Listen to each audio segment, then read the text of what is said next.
Em nome do Pai, do Filho e do Espírito Santo. Amém. Pedimos à Mãe de Deus e Nossa Mãe que nos acompanhe nessa noite e nos ajude a entender, conhecer, amar tudo aquilo que o seu Filho Jesus quer nos ensinar. Ave Maria, cheia de graça, o Senhor é convosco. Bendita sois vós entre as mulheres, e bendito é o fruto de vosso ventre, Jesus. Santa Maria, Mãe de Deus, rogai por nós, pecadores, agora e na hora de nossa morte. Amém. Nossa Senhora Aparecida, rogai por nós. Em nome do Pai, do Filho, do Espírito Santo. Amém. Muito bem. Nós estamos vendo os mandamentos da igreja, os preceitos da igreja, e vamos agora para o quarto preceito da igreja, o Catecismo de São Pio X, a pergunta 493. O que nos manda o quarto preceito da igreja com as palavras jejuar e abster-se de carne quando manda a Santa Mãe Igreja? O quarto preceito da igreja, jejuar e abster-se de carne quando manda a Santa Mãe Igreja, ordena-nos que jejuemos e nos abstenhamos de carne na quarta-feira de cinzas e na sexta-feira santa, e que nos abstenhamos de carne em todas as sextas-feiras do ano. Essa abstinência pode ser comutada por outra pia, a juízo do bispo diocesano. Muito bem. Primeiro, perdão. Eu vou só dar uma pincelada, depois ele vai trazer o que exatamente são as duas coisas, né? Mas jejum e abstinência não são a mesma coisa necessariamente. A abstinência, como o próprio nome diz, é se abster, né? Se privar de alguma coisa. Então, quando eu falo de abstinência de carne, eu estou dizendo que eu não vou comer carne naquele dia. Pronto, é isso, né? Então, se eu vou hoje me abster de pão, então eu só não vou comer pão. Agora, o jejum, não. O jejum é você privar-se de alguma das refeições, ou diminuí-las todas, ou o jejum como manda a igreja, que tenha apenas uma refeição completa durante o dia. Enfim, o jejum é algo mais completo, né? Que não determina necessariamente um alimento, mas todos de forma geral, né? Para que você aprenda a educar os seus sentidos, né? As suas paixões. E o jejum tem essa função, né? De nos educar. Então, eu estou com fome, mas eu não vou comer apesar de estar com fome. Por quê? Porque não é a fome que manda em mim, sou eu que determino. Então, eu vou aprendendo ali a lidar com os meus sentidos, de tal forma que quando um dia eu estiver diante de uma situação de pecado, ou de possível pecado, e a minha tendência seja fazer o pecado, eu vou poder dizer não, porque eu já estou acostumado a domar os meus sentidos, né? Então, jejum é isso, e abstinência é simplesmente não comer alguma coisa. Então, ali o que diz? A igreja nos manda fazer jejum e abstinência de carne, as duas coisas, na quarta-feira de cinzas e sexta-feira santa. Tá? Então, nas duas aí. Não se come carne e, além de não comer carne, se faz jejum. Temos que tomar muito cuidado, porque o que hoje em dia geralmente se faz, hoje é sexta-feira santa, ótimo, vamos fazer uma peixada, né? E aí todo mundo enche o bucho de peixe, que parece que vai acabar o mundo amanhã. Então, assim, aí não fez o jejum, né? Fez até a abstinência de carne, né? O peixe não é considerado carne, depois eu acho que vai falar sobre isso aqui também. Ou então, então não vou comer carne nenhuma, nem peixe, nem nada, mas daí eu faço um baita omeletão e me esbaldo comendo de manhã, já faço com o café da manhã, para o almoço mais um pouco. Ok, fez jejum de carne, abstinência de carne, mas não fez jejum. Né? Então são as duas coisas. Na sexta-feira santa e quarta-feira de cinzas, as duas. Abstinência de carne e jejum. E aí uma coisa que, infelizmente, poucos católicos sabem, que existe há muito tempo, né, há milênios, e que nunca caiu em desuso, mas que simplesmente deixou-se de falar e foi se deixando de cumprir também, que é a abstinência de carne em todas as sextas-feiras do ano. Toda sexta-feira do ano, a igreja não exige o jejum, mas a abstinência de carne, sim. Né? E aí diz que o bispo diocesano pode comutar, pode mudar essa abstinência por outra coisa, né? Por outra atitude piedosa. E no Brasil,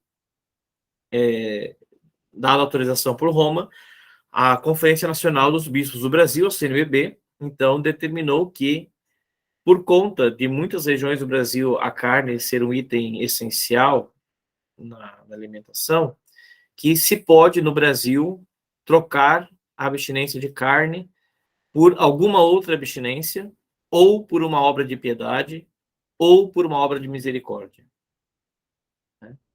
Mas tem que se fazer uma delas. Certo? Agora, cá para nós, vamos assim concordar que aqui, né, onde eu estou, pelo menos aqui no Rio Grande do Sul, somos bastante carnívoros, né? Se consome muita carne aqui. Mas eu nunca vi alguém ficar mal, a menos que esteja doente, né? Anemia ou coisa assim, mas alguém ficar mal porque passou um dia sem comer carne. Não consigo acreditar nisso, né? Então, assim, se você não tem como fazer o abstinência de carne, ótimo, faça outra coisa. Se abstenha de um outro alimento que você consome todos os dias, ou faça uma obra de piedade, né? Uma oração a mais, um terço, uma via sacra, uma coisa desse sentido, ou uma obra de caridade, né? Doe alguma coisa aos pobres, ou ajude alguém que precisa, assista aos doentes, faça alguma obra de caridade para substituir a abstinência de carne que você eventualmente não venha fazer. Pode-se fazer isso, tá? Mas isso não deve servir como uma muleta, tá? Aqui não é uma questão do catecismo, mas uma questão espiritual, que não é trazido como regra, mas trago como conselho, né? Não use isso como uma muleta. Então, assim, já que tudo bem, então eu vou fazer um assadão para mim, que eu estou com fome, e vou com vontade de comer carne, e vou fazer outra, depois eu rezo um terço e tá bom. Isso não é um ato de amor a Deus, né? A abstinência de carne é justamente para isso, é para reparar, né? A sexta-feira sempre é um dia dedicado à paixão do Senhor, né? A contemplação da paixão do Senhor. E por isso esse sacrifício, essa abstinência, né? Como uma forma de reparação pelos nossos pecados. Então, fazer uma coisa que não me é tão difícil para fazer outra, isso não é muito reparação, né? Isso não é muito amor, né? É mais um cumprimento cego e sem muito fruto, né? Então, busque, de fato, cumprir esse, né? De se abster de carne. Mas vamos supor, você foi na casa de uma família almoçar e só tinha, sei lá, um risoto, um carreteiro, não tem outra coisa para comer. Você não vai fazer a família ficar sem graça, né? E não ter nada para você, coisa assim. Você tá, então, come ali o prato de carreteiro, almoça ali com eles. E aí sim você vai fazer, então, uma outra obra no lugar daquela, né? Uma obra de piedade, de misericórdia, ou as duas, para repor. Então, assim, nesse sentido, né? Quando realmente você não pode, por algum motivo ou outro, então você come a sua carne, né? E vá fazer depois uma outra obra para substituir essa abstinência que não teve na sexta-feira, tá bem? Muito bem. Feito essa primeira colocação, vamos então nos aprofundar sobre o que é cada uma das coisas. Em que consiste o jejum? 494. O jejum consiste em tomar uma só refeição durante o dia e em não comer coisas proibidas. Por exemplo, na sexta-feira santa, quarta-feira de cinzas, a carne, né? Nos dias de jejum, além da única refeição, é proibido tomar qualquer outro alimento? Nos dias de jejum, a igreja permite uma pequena parva quer dizer pequeníssima, muito pequena, pela manhã, e uma ligeira refeição à noite. Ou então, cerca do meio-dia, quando se deixa para a tarde a refeição maior. Traduzindo, o que se pode fazer num dia de jejum? O que se pede? O que seria o ideal? Uma única refeição. Ponto. Né? Sem comer alimentos proibidos. Então, sexta-feira santa, quarta-feira cinzas, só vou almoçar. Acordo, não como nada, faço o jejum, ofereço ao Senhor, vou sentir fome, ofereço ao Senhor, aprendo a educar os meus sentidos. Aí almoço, um almoço, veja, é uma refeição normal. Então, então no almoço eu vou almoçar, eu vou comer 3 pratos. Não, como que você come? Normalmente, né? Como se fosse um almoço normal. Você vai estar com mais fome, então cuida para não comer com o olho, né? sirva o seu prato como você sempre serviria e coma, excetuando os alimentos proibidos, excetuando então a carne. Aí você pode colocar aí uma outra coisa no lugar da carne. Pronto. Comeu isso, até o fim do dia não come mais. Vai dormir, no outro dia você acorda e toma o seu café da manhã. Esse é o ideal. Mas a igreja permite, até por uma questão de que nem todos estão devidamente preparados fisiologicamente para isso, né? De que se sirva, então, uma pequenicíssima, uma parva refeição de manhã, né? Uma bolachinha salgada, um queijinho ali, pronto, né? Só para aquela coisa para enganar o estômago, tá? E de noite também uma pequena refeição, mas realmente pequena, né? Menos da metade que você comeria normal. Então, o jejum é isso. Tá? O jejum é o ideal, uma refeição única. Se você não consegue uma única, se ainda você não tem essa possibilidade, então você pode ter um bem pequeno de manhã, bem pequeno de noite, né? Duas menores. Quem é obrigado a jejuar? São obrigados a jejuar todos os cristãos, desde os 21 anos completos até os 60 anos começados. Se não, estão dispensados ou excusados por legítimo impedimento. A abstinência começa a ser obrigatória aos 14 anos. Certo? Então, o jejum aqui diz dos 21 aos 60. Eu teria que confirmar, mas eu não sei se ele não se jogou para 18 anos, o início do jejum. Depois eu confirmo aqui para vocês, para a gente ver, tá bom? No novo catecismo, no novo direito canônico da igreja. E a abstinência, então, aos 14 anos, né? A abstinência é algo bem mais simples do que o jejum. Então, depois dessa idade, ou antes dessa idade, ali prevista, não ser obrigado a jejuar. Não significa que não se pode fazer. Né? Ali, veja, aqui fala 60 anos, né? Nós, até por uma questão de cuidado com a saúde dos idosos, nós sabemos que hoje quem tem 60 anos, né, por mais que pode ganhar carteirinha de idoso para estacionar na vaga preferencial, em geral, está muito bem de saúde ainda, né? A expectativa de vida aumentou, né? Então, assim, se você tem 60 anos, um pouco mais, mas entende que você ainda pode oferecer, ofereça. A gente não tem que fazer as coisas só porque a gente é obrigado, né? Ofereça tudo que você pode oferecer a Deus. Então, ofereça. Ou se você tem idade menor que essa, mas você entende que você já pode fazer, faça, né? Não é proibido fazer, só não é obrigatório. Tá bem? Muito bem. Mas se porventura não fizer fora dessas idades, não comete pecado. Estão também dispensados de toda mortificação os que não estão obrigados a jejuar? Os que não estão obrigados a jejuar, nem por isso são dispensados de toda mortificação, porque todos temos a obrigação de fazer penitência. Então, o que está dizendo aqui, não precisa fazer o jejum em si, mas, como um bom cristão, como alguém que ama Deus, deve fazer algum tipo de mortificação. Né? Sobretudo, as abstinências, né? Que são mais simples de serem feitas. Certo?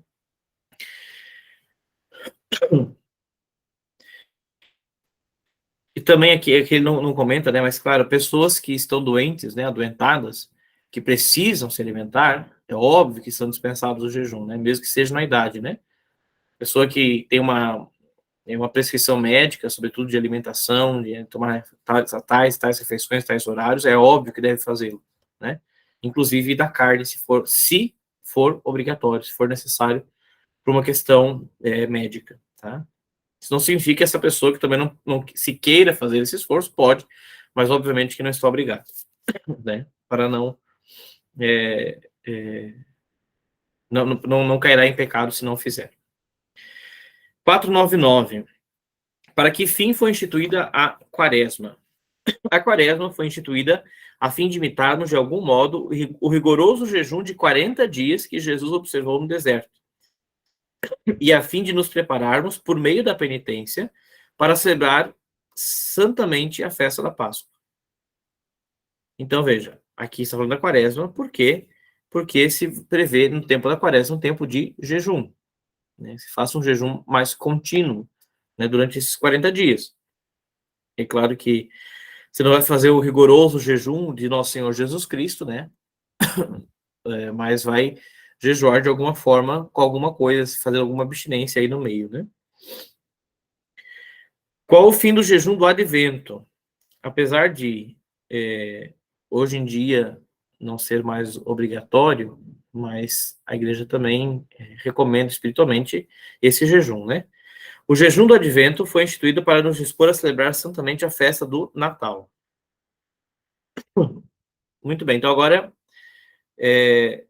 vamos falar. Essas festas agora que nós vamos falar aqui, das 4 têmporas, elas não estão mais estabelecidas no atual calendário litúrgico da igreja. Tá? Isso não significa que você não possa fazê-los, mas não está mais previsto.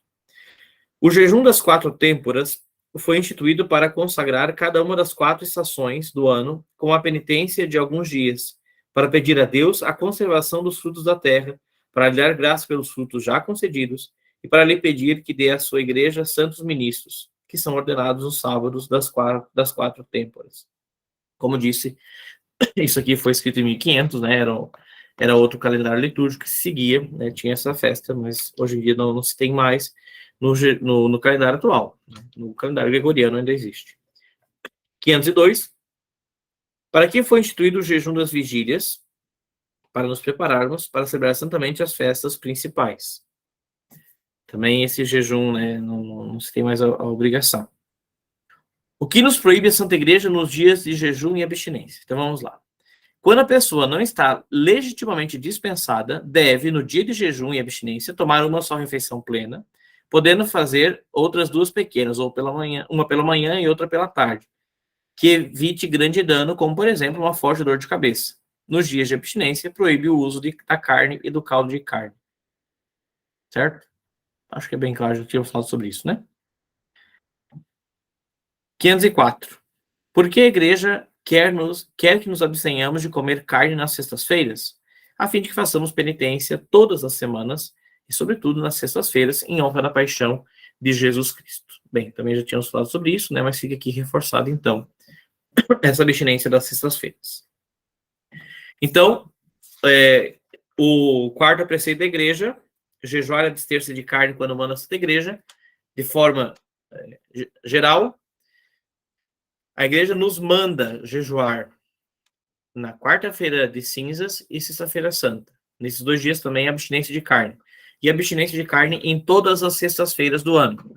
No Brasil, por determinação da CNB, a abstinência de carne pode ser comutada, substituída por outra abstinência de outro alimento, ou por uma obra de caridade, ou por uma obra de penitência, ou por uma obra de piedade. Certo? Muito bem. Quinto preceito da igreja. Pagar dízimos segundo o costume.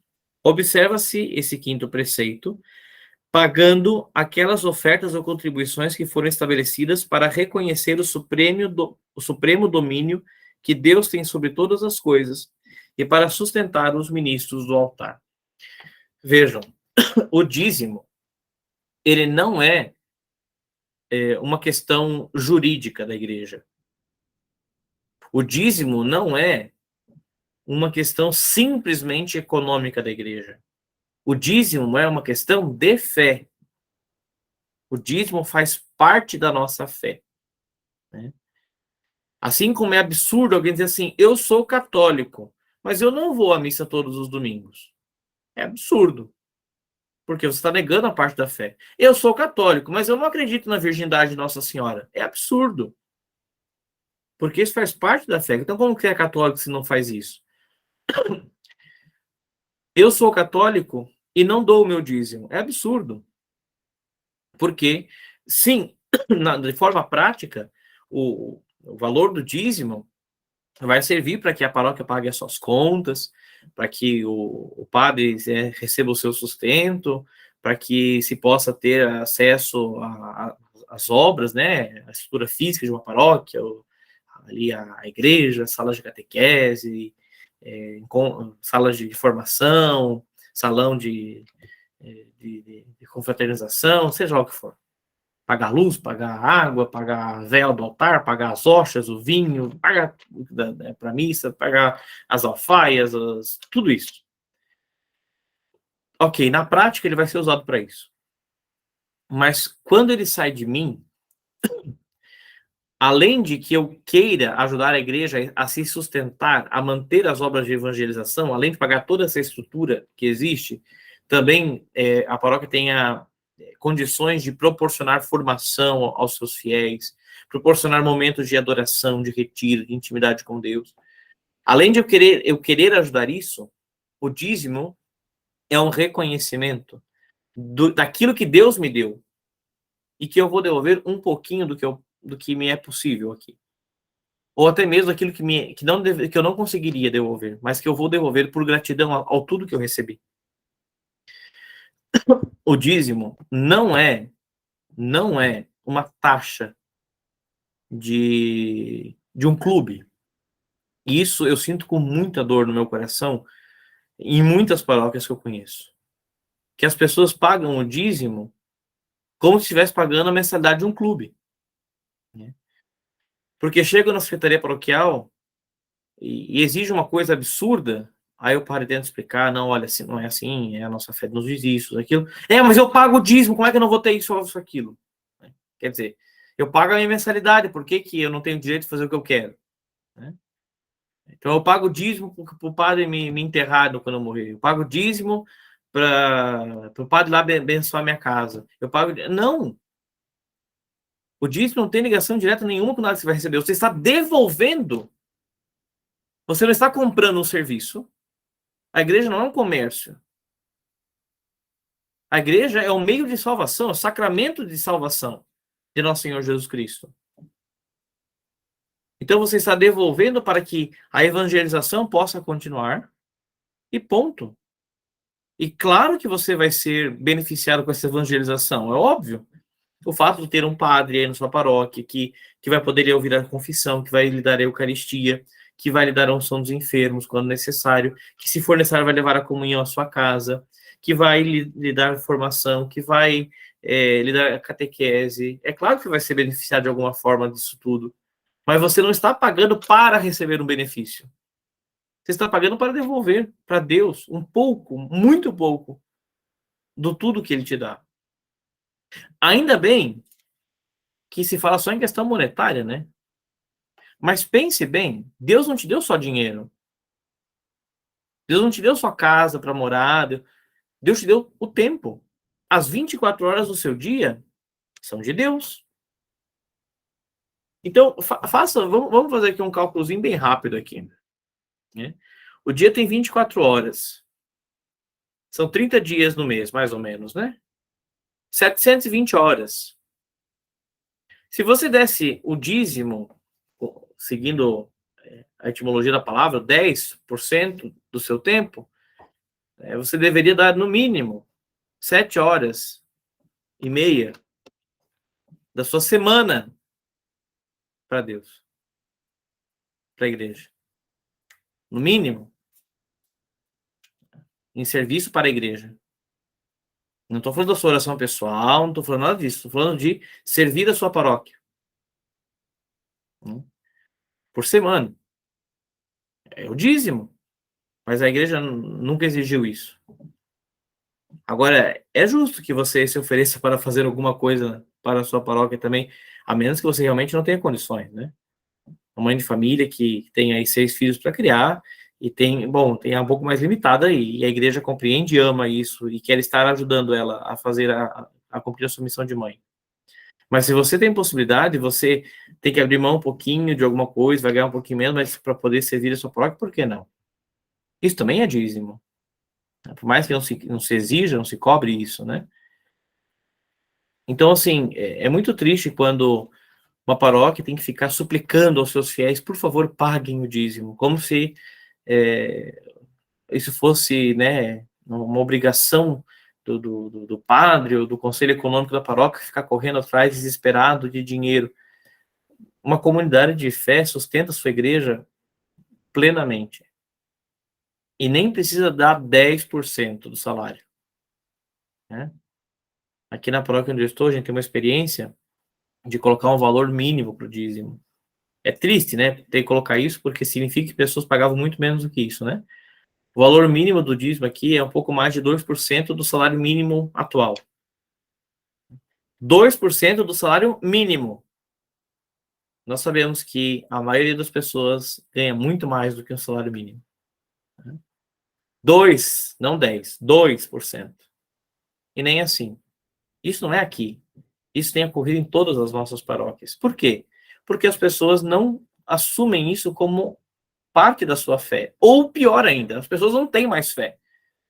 E não entendem que isso faz parte do processo da fé. Como eu disse, claro que a paróquia, quando as pessoas não têm fé e não contribuem, não devolvem a Deus o seu dízimo, é claro que a paróquia vai penar para pagar suas contas, para sobreviver, para fazer tudo que tem que fazer. Mas mais do que a paróquia está penando, é a alma desses fiéis que está penando, que não conseguem compreender a necessidade de dar de si para a igreja, de tirar de si para a igreja, e não dar o que está sobrando. Tirar de si. O amor é isso. É dar de si mesmo para o outro. Isso é o amor. E amar a igreja é isso. Isso se manifesta de alguma forma monetária, infelizmente, é o que temos, né? Mas também deve se manifestar em forma de tempo, em forma de oração. Dar o dízimo é uma questão de fé. Não é uma questão burocrática, não é uma questão simplesmente econômica. É uma questão de fé. Eu creio que é pela igreja que se alcança salvação. Então eu vou devolver o meu dízimo para que essa igreja possa dar essa salvação a mim e a todas as pessoas da minha paróquia. Certo? Muito bem. Encerramos assim, então, os 5 preceitos da igreja e vamos para o capítulo 5º, para encerrar essa terceira parte do catecismo, que fala dos deveres particulares do próprio Estado e dos conselhos evangélicos. 506 já vai nos fazer explicar o que é esse negócio de próprio Estado, né? O que vem a ser os deveres do próprio Estado. Por deveres do próprio Estado, entendem-se aquelas obrigações particulares que cada um tem por causa do seu estado, da sua condição e da situação em que se acha. Por exemplo, eu sou sacerdote. Eu tenho obrigação de rezar a liturgia das horas todos os dias, em favor dos fiéis do povo de Deus. Alguém que está me ouvindo agora, que seja solteiro, casado, não tem essa obrigação. Pode fazer, se quiser, né, como um acréscimo na sua vida espiritual, fazer a liturgia das horas, mas não tem essa obrigação. Agora, esse é um dever do meu Estado, certo? Um casal unido em matrimônio tem o dever de tornar a sua família de acordo com a vontade de Deus, de ter filhos, de rezar em família. Eu não tenho esse dever. Eu não tenho dever de ter e de educar filhos, e nem de rezar em família, né? Então, são deveres próprios de cada um, né? Que para um é dever, para o outro não, dependendo do seu estado. 507. Quem impôs aos diversos estados os seus deveres particulares? Foi o próprio Deus que impôs aos diversos estados os deveres particulares, porque estes derivam dos seus divinos mandamentos. Certo? Então, não é uma coisa inventada por um ou por outro, mas sim dados pelo próprio Deus. 508. Explicar-me com algum exemplo como os deveres particulares derivam dos 10 mandamentos. Ele falou antes, né? Foi o próprio Deus que deu. Então vamos ver. Por exemplo, então, no 4º mandamento, sob o nome de pai e mãe, né? Honra teu pai e tua mãe, entende-se também todos os nossos superiores. Assim, deste mandamento derivam todos os deveres de obediência, de amor, de respeito dos inferiores para com os superiores, e todos os deveres de vigilância que têm os superiores sobre os seus inferiores. Por exemplo, na vida religiosa, né, as irmãs, os irmãos religiosos, as freiras, né, os freis, que têm na sua comunidade de vida alguém que seja seu superior. É dever dessa pessoa obedecer da irmãzinha lá, obedecer a madre superiora da sua congregação? Sim, é dever dela. Mas foi quem? Alguém inventou isso? Não. Está no 4º mandamento. Honra teu pai e tua mãe. né? Aquela que é superior, aquela que é inferior deve obedecer, deve honrar aquela que é superior. E, ao mesmo tempo, aquela que é superior deve vigilar, para que aquela que é inferior a ela, no caso aqui a irmãzinha, tenha todos os meios, as condições para a sua santidade de vida. Assim como também deve ser na família. Os filhos devem honrar, obedecer seus pais, e os pais devem proporcionar aos filhos tudo o que é necessário para que os seus filhos alcancem o céu. Isso, então, depende de cada estado, né? Uma religiosa cumpre isso, além dos seus próprios pais de sangue, às suas superiores. O padre, ao seu bispo, a família, dentro da própria família, né? Certo? 509. De que mandamentos derivam os deveres dos operários, dos comerciantes, dos administradores de bens alheios e outros semelhantes?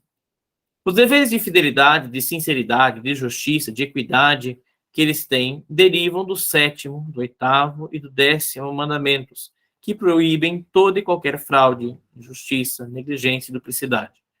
Então, por exemplo, o não furtar, né? O 7º mandamento. Supõe isso, né? Supõe que você não vai roubar de alguém. Então, o cara que é comerciante, ele não pode vender ali uma peça e cobrar por duas. Por quê? Ele está roubando. Agora, é dever de Estado dele isso, né? De não trapacear no seu negócio, né? Então, vejo que as profissões também têm seus deveres próprios, né? Um médico tem o dever de prezar pela vida. O médico não pode aproveitar que está fazendo a cirurgia e colocar a faca no coração para matar a pessoa. Ele não pode aceitar fazer um aborto. Ele não pode incentivar uma pessoa a usar métodos contraceptivos e nem aplicá-los. Então, são deveres de Estado de cada pessoa, dependendo da sua vocação, da sua profissão. Independente de qual estado ela esteja, né? Do que ela esteja sendo naquele momento, né? Algumas coisas são passageiras, outras são perpétuas, né? Um padre é sempre padre, a mãe é sempre mãe, o pai é sempre pai. Agora, algumas coisas são transitórias, né? O cara que é médico pode deixar de ser, o cara que é arquiteto tem seus deveres, o cara que trabalha com encomendas tem seus deveres, bom, cada um tem seus deveres, né? Mas que podem aí mudar dependendo com que você muda o seu estado. Ou disse, alguns, as vocações são perpétuos, outros são passageiros. 510. De que mandamento derivam os deveres das pessoas consagradas a Deus? Os religiosos, né? Derivam do 2º mandamento, que manda cumprir os votos e as promessas feitas a Deus. Não dizer o nome de Deus em vão, né? E eles prometem, em nome de Deus, cumprir a sua vida consagrada. Uma vez que as pessoas se obrigam dessa forma à observância de todos ou de alguns conselhos evangélicos. Sobre os conselhos evangélicos. O que são os conselhos evangélicos? É aquilo que professam os religiosos. Pobreza, castidade e obediência. Esses são os 3 conselhos evangélicos que aquelas pessoas que entram na vida religiosa, os irmãos, as irmãs, né, as freiras, fratres, tem vários nomes, né? Pessoas que entram na vida religiosa em alguma congregação, que assumem e fazem no dia dos seus votos. Quais são os conselhos evangélicos, então? O que são eles? São alguns meios sugeridos por Jesus Cristo no Santo Evangelho para chegar à perfeição cristã. Quais são? Pobreza voluntária, castidade perpétua e obediência inteira em tudo que não seja pecado. Então, veja. É pobreza voluntária, não involuntária. Então, não é assim, eu não tenho dinheiro, então eu sou religioso. Não. Você não tem dinheiro que você não pode ter. Pobreza voluntária é, eu abro mão do direito de possuir bens.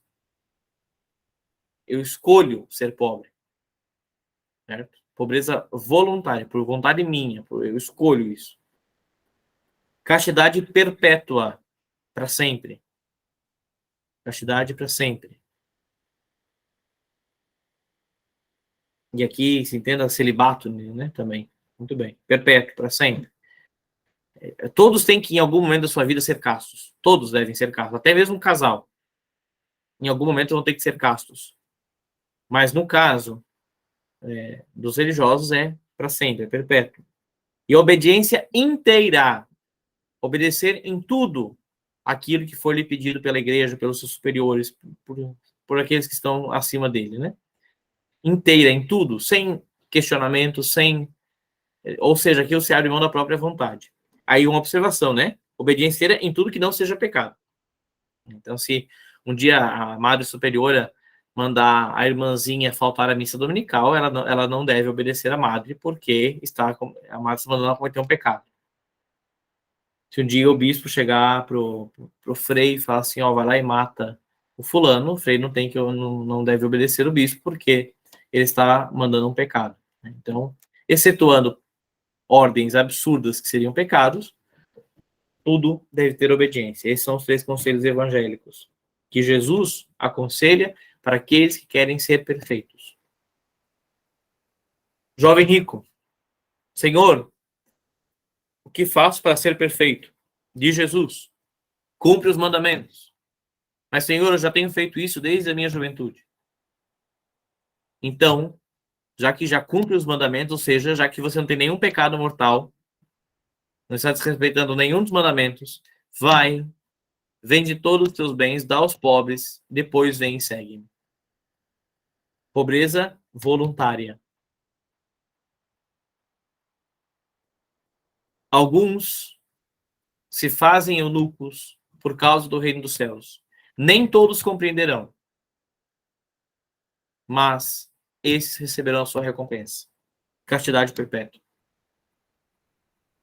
Pai, se for possível, afasta de mim esse cálice, mas não seja feita a minha vontade, mas a tua. Obediência inteira. Então, cumprir os 10 mandamentos é o que nos garante a salvação. A salvação. Né? Não seremos condenados ao inferno. Mas quer ser santo, quer ser perfeito, pobreza, castidade e obediência. São os 3 conselhos evangélicos. A pergunta 513, os conselhos evangélicos servem para facilitar a observância dos mandamentos e para assegurar melhor a salvação eterna, para alcançar a santidade, portanto. Por que os conselhos evangélicos facilitam a observância dos mandamentos? Porque eles nos ajudam a desapegar o coração do amor dos bens terrenos, dos prazeres e das honras, e assim nos afastam do pecado. A pobreza nos ajuda a desapegar o coração dos bens terrenos, porque nada mais é meu, eu abro mão de tudo. A castidade nos ajuda a desapegar dos prazeres, porque eu abro mão dos prazeres, sobretudo sexuais, por propter regnum celorum, por causa do reino dos céus, para viver já de agora, a partir de agora, como viveremos todos no céu, né? Todos nós que chegarmos no céu, se chegarmos, seremos religiosos, né? Viveremos a castidade, viveremos a pobreza e viveremos a obediência. E por fim, nos ajudam a desapegar das honras na obediência, porque nada mais do que eu farei será por mim, mas sempre pelos meus superiores. E assim, estando desapegado dos perigos do mundo, bens terrenos, prazeres e honras, estando afastado desses perigos, então nós nos afastamos também do pecado. E aí poderemos viver com mais serenidade a santidade. Claro, não sem tentações, porque quanto mais a gente busca se aproximar de Deus, mais Satanás busca nos afastar dele. Agora eu falei isso, me veio uma historinha na cabeça, né? Diz que um dia uma pessoa ganhou assim, o dom de enxergar os anjos e os demônios, né? E para espanto daquela pessoa, ela enxergou que ela, andando na cidade, né? Ela viu que no prostíbulo da cidade, na zona da cidade, tinha 2 capetinhos ali, andando, rindo, tá? A pessoa, bom, ali é um lugar de pecado, né? Eles devem estar em casa, né? Estão aproveitando e acabando com a alma de muita gente, né? Mas tinha ali uns 2, 3 ali. Continua andando, Daqui a pouco ele chegou em frente à igreja da cidade e estava lotado de demônios. Cheio, cheio. Aí ele pergunta a Deus, né? Escuta, mas como assim? Não é para lá no prostíbulo e tá cheio aqui, não ter?